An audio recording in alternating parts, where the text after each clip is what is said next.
Bonjour à tous, bienvenue sur ce plateau du Village Semence au cœur du Salon de l'Agriculture. Je vous accueille pour l'Opinion qui est partenaire de ce plateau. Et je suis très heureuse ce matin de recevoir François-Xavier Bellamy. Bonjour. Bonjour, vous êtes député européen PPE.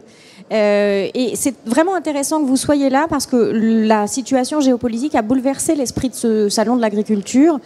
On était venu ici pour se retrouver après une année d'interruption et on se retrouve à discuter de choses gravissimes sur le sol européen qui impactent évidemment les équilibres alimentaires du continent et qui forcent tout le monde à se reposer la question de son utilité, de son rôle et de la réponse qu'il peut apporter dans la crise.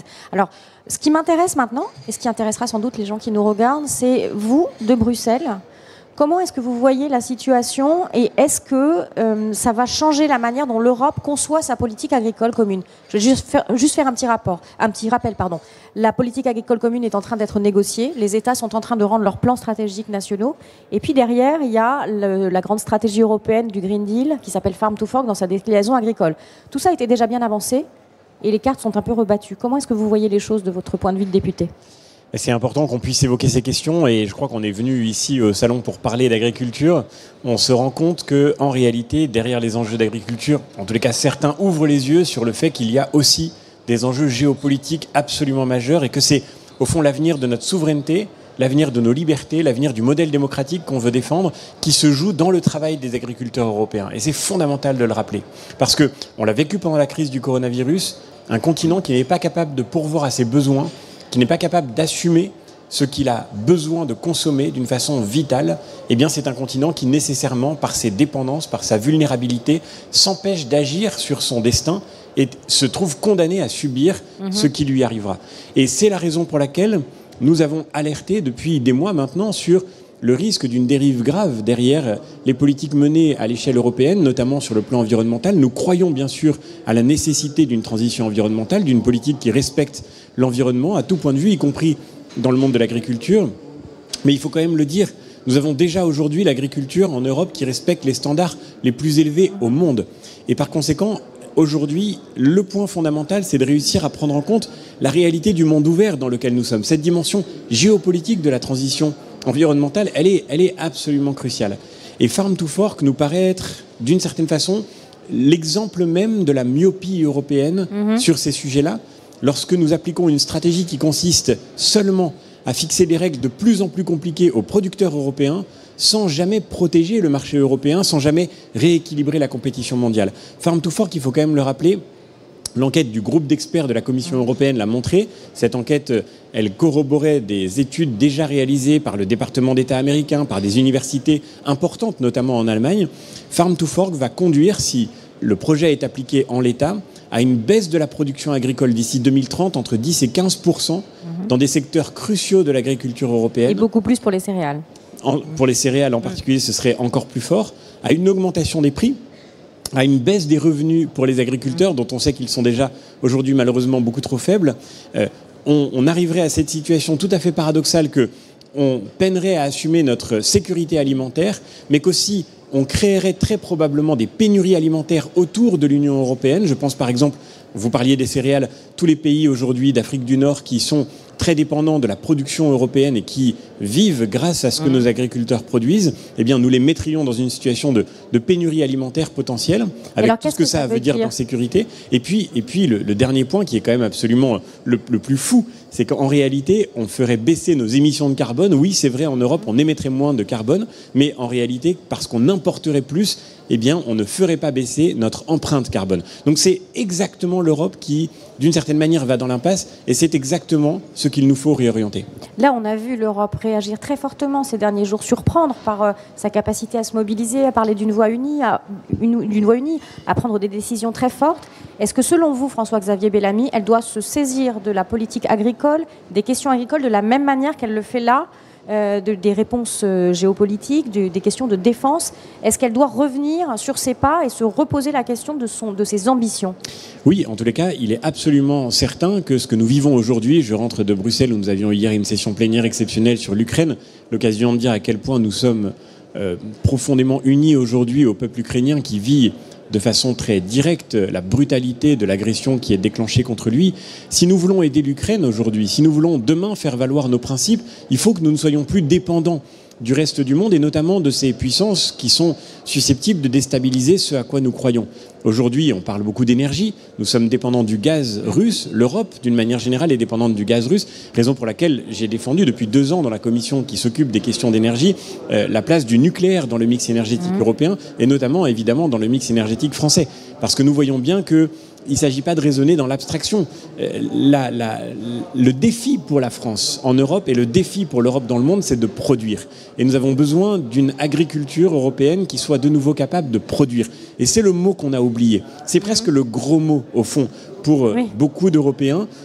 Mais cette ambition de produire, nous devons la remettre au cœur de nos politiques. Bien sûr, encore une fois, la question environnementale doit rester importante. Mais on n'aura pas servi la cause de l'environnement si on détruit l'agriculture européenne qui, je le répète, est la plus vertueuse au monde. Il faut qu'on lui donne à cette agriculture européenne les moyens de produire, de rayonner de nouveau dans le monde qui nous entoure. Et ça suppose précisément de sortir d'une logique où on ne prend en compte que la question de l'environnement comme si, au fond, nous étions dans un monde fictif, dans un monde abstrait où le reste du monde n'existe pas. Et où personne ne mangerait. Ce que vous décrivez là, ça ressemble à un réarmement agricole. Alors, selon vous, quels sont peut-être 2 ou 3 grands axes prioritaires pour ce réarmement, avec les soucis environnementaux qui sont bien présents? Sur quoi est-ce qu'il faut mettre l'accent pour ce réarmement agricole, agroalimentaire européen ? Alors, il y a beaucoup de sujets. On y a travaillé avec notre délégation depuis le début du mandat autour d'Anne Sander, qui est ma collègue qui s'occupe des questions d'agriculture au sein de la commission en charge et qui a été très impliquée dans les négociations de la dernière PAC. Vous avez évoqué la PAC. Au fond, nous nous sommes battus, notre groupe, notre délégation, nous nous sommes battus en première ligne et ça a été un combat extrêmement difficile pour préserver la PAC et pour préserver justement cette dimension de production au cœur de la PAC. D'aucuns voulaient que toute la PAC soit consacrée à la transition environnementale et qu'au fond, on rentre dans une logique uniquement de bonus et de malus sur le plan de cette dimension environnementale. Nous avons rappelé à chaque instant de cette discussion que la PAC était fondamentalement et devait rester tournée vers une agriculture qui produit et qui nous offre de quoi nourrir les citoyens européens. La PAC, c'est aussi un dû, c'est ce que nous devons aux agriculteurs d'Europe, parce que lorsque nous avons exposé l'agriculture à la concurrence mondiale, eh bien, il était absolument nécessaire pour rééquilibrer ces conditions de concurrence que nous puissions soutenir notre agriculture. Aucune puissance mondiale n'a une agriculture qui vit et qui produit sans une politique soit de protection, soit de subvention. Et même les États-Unis, qui ne sont pas connus pour être un pays anti-libéral, ont une stratégie très affirmée en matière de production agricole. Donc il faut qu'on puisse confier à la PAC et garder à la PAC cette mission fondamentale. Il y a bien d'autres sujets qui se présentent devant nous. Il va y avoir tout le débat sur la transition environnementale, le débat sur Farm to Fork. Je le vois aussi parce que je suis en commission de la pêche et au salon, il y a évidemment une présence forte de la filière pêche. Aujourd'hui, prenez la pêche, c'est très intéressant. 70% des produits de la mer en Europe qui sont consommés sont importés. En France, 85%. C'est-à-dire nous sommes dépendants à 85% des importations pour notre consommation de produits de la mer.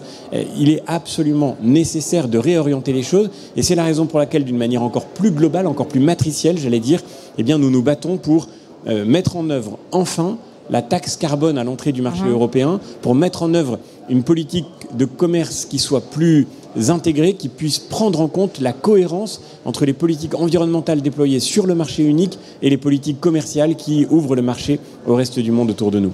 Il y a une question que je voudrais vous poser qui est une question sensible et qui tourne beaucoup ici dans les allées de ce salon, c'est celle de l'innovation agricole. Il y a un sujet dont l'Europe va devoir se saisir assez vite, c'est celui des nouvelles technologies de sélection variétale. Je vais résumer brièvement. Des nouvelles techniques d'édition du génome des plantes qui ne sont pas à proprement parler des OGM puisqu'on ne met pas de génome étranger dans une plante, mais qui permettent de sélectionner les gènes qui rendent les plantes résistantes aux maladies. Donc on utilise moins de pesticides quand on a ces plantes-là, des plantes qui utilisent aussi moins d'eau. C'est un sujet tabou, mais l'Europe a décidé de s'en saisir. Comment est-ce que vous voyez ce sujet-là et quelle est votre position sur ce sujet de ce qu'on appelle les NBT ? Moi, il me semble qu'aujourd'hui, il est absolument indispensable de mettre tous les atouts de notre côté, y compris pour préserver l'environnement. Et la science, la technologie sont de toute évidence une chance pour pouvoir nous donner les moyens d'une politique agricole plus respectueuse de l'environnement et de la biodiversité. Aujourd'hui, ces NBT, si la recherche le confirme et montre qu'ils sont utiles, pourrait nous permettre, par exemple, d'utiliser beaucoup moins de produits phytosanitaires, d'utiliser, vous l'avez dit, beaucoup moins d'eau. il est évident qu'on ne peut pas faire l'impasse sur cette opportunité exceptionnelle. Je crois qu'il faut faire confiance à la recherche, qu'il faut faire confiance à la science. Il faut bien sûr ne pas jouer aux apprentis sorciers, mais nous avons en Europe, heureusement, tous les moyens de nous éviter de rentrer dans des impasses et de commettre des fautes graves.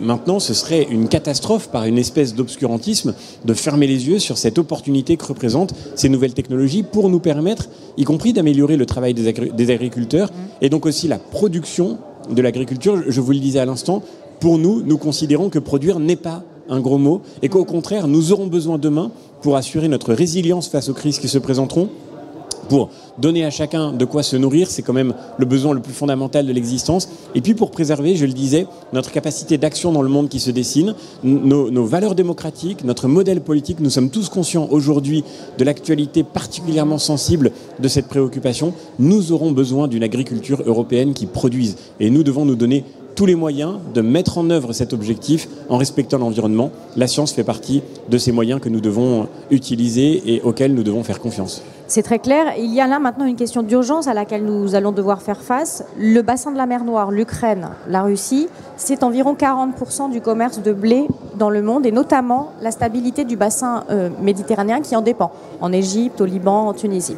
Est-ce que l'Europe est en train de réfléchir à un système d'urgence pour alimenter en blé ces pays qui risquent d'en manquer si jamais les bateaux ne circulent plus depuis la mer Noire? On risque d'être confronté très vite à des crises alimentaires dans le bassin méditerranéen. Les stocks sont bas, entre 3 semaines, 1 mois et demi de consommation. Qu'est-ce que l'Europe peut faire? Quelle est sa responsabilité vis-à-vis de ses voisins du bassin méditerranéen?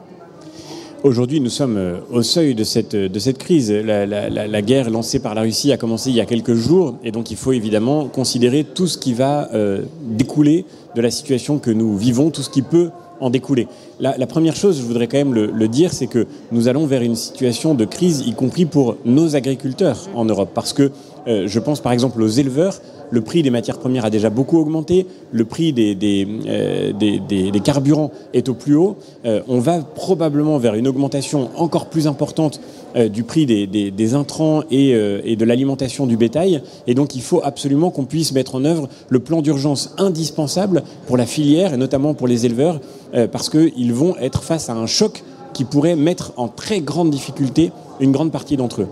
Ensuite, il faut bien sûr tenter de trouver les moyens d'assumer la résilience, non pas seulement de l'Europe, mais aussi de son espace périphérique face à cette situation et à la possible crise alimentaire qui pourrait, vous l'avez dit, en découler. Mais j'espère, et je tiens quand même à le redire, parce que c'est fondamental, j'espère que, je sais que le président de la République continue de travailler de manière déterminée à une résolution diplomatique de cette crise. Bien sûr, nous devons faire face, bien sûr, nous devons dénoncer ce qui est en train de se produire, bien sûr, nous devons être capables de soutenir l'Ukraine dans son combat, mais nous devons surtout tout mettre en œuvre pour mettre le plus rapidement possible fin à cette situation de guerre qui, évidemment, met en danger de manière directe la vie des Ukrainiens et en particulier des civils ukrainiens, mais qui aussi, évidemment, pourrait conduire à un désastre global si nous continuons dans la logique d'emballement que nous sommes en train de vivre. Et donc, il faut réfléchir à toutes les options. Il faut aussi, et c'est, je crois, surtout la priorité du moment, mettre en œuvre tous les moyens possibles pour faire baisser la tension et faire cesser le conflit armé qui est en train de se dérouler aujourd'hui. François-Xavier Bellamy, ce sera ma dernière question. Est-ce que quelque chose a changé en Europe rapidement, en quelques jours, 4 jours, 5 jours? Est-ce que vous avez le sentiment que l'Europe n'est plus la même dans sa capacité de réponse et dans la manière dont elle s'exprime? C'est indéniable qu'un électrochoc est arrivé. Il suffit de regarder, moi je m'occupe beaucoup de politique énergétique, je vous le disais tout à l'heure, de regarder comment nos voisins européens, je pense par exemple à nos amis allemands, ont complètement changé leur fusil d'épaule sur les sujets d'énergie. Il y a une semaine, moins d'une semaine, la ministre de l'Environnement allemande était en Pologne pour menacer la Pologne de l'attaquer en justice si elle prétendait mettre en œuvre un programme nucléaire. Aujourd'hui, ce sont les écologistes allemands qui disent réfléchir à un prolongement de leur centrale nucléaire encore en activité. Donc on voit bien qu'il y a un vrai retournement. Il y a au fond 2 alertes successives qui se sont produites, le coronavirus et cette crise en Ukraine. J'espère que ces 2 alertes contribueront à une transformation profonde des politiques européennes. Pour notre part, nous avons fait toute notre campagne européenne sur l'idée qu'il était nécessaire de nouveau de produire ce dont nous avions besoin. Je crois que l'actualité a montré à quel point cette situation de vulnérabilité dans laquelle nous étions aujourd'hui nous condamnait à subir notre destin si nous ne réagissons pas. Il est fondamental que nous soyons capables maintenant de tirer toutes les conséquences de ce qui vient d'arriver et que nous soyons de nouveau sur le chemin d'une Europe qui, encore une fois, fait confiance à ceux qui produisent. Je pense en particulier ici au Salon de l'Agriculture, une Europe qui fasse confiance à ses agriculteurs, qui fasse confiance à ses pêcheurs, qui fasse confiance à ses éleveurs, une Europe qui soit prête à soutenir ceux qui produisent, et ceux qui produisent en particulier, ceux qui nous permettent de vivre, ceux qui servent la vie tous les jours, dans ce moment où la vie est si profondément menacée. Je crois que le Salon de l'Agriculture est aussi une belle promesse de vie pour toute l'Europe. Merci. Merci beaucoup François-Xavier Bellamy de ce regard un peu, européen, non, vraiment très européen sur ces questions agricoles. Je vous souhaite une très bonne journée, une bonne visite du salon. Bonne journée à vous aussi.